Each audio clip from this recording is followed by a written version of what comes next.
Hello అండి, అందరూ ఎలా ఉన్నారు? ఈరోజైతే నేను రథసప్తమి సందర్భంగా సూర్యుని దేవాలయానికి అయితే వెళ్తున్నానండి.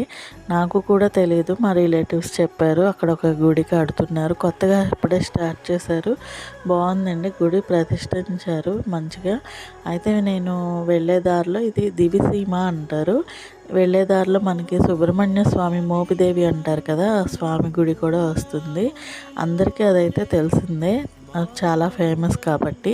ఇప్పుడు నేను వెళ్ళే గుడి అయితే అందరికీ తెలియదండి. మనము విజయవాడ నుంచి అవనిగడ్డ బస్సులు అనేది ఉంటాయి. మనము అవనిగడ్డకి వెళ్ళి అక్కడి నుంచి నాగాలంకకి మళ్ళీ వేరే బస్సు ఎక్కాలండి. బస్ కానీ ఆటో కానీ ఉంటుంది. జస్ట్ ఒక 10 కిలోమీటర్స్ అలా ఉంటుందండి, అంతే. మనం చక్కగా వెళ్ళిపోతే కరెక్ట్గా గుడి ముందే ఆపుతారు బస్సులు కానీ ఆటోలు కానీ. హ్యాపీగా వెళ్ళిపోవచ్చు. నెక్స్ట్ వీడియోలో గుడి గురించి చూపిస్తానండి. Thank you for watching.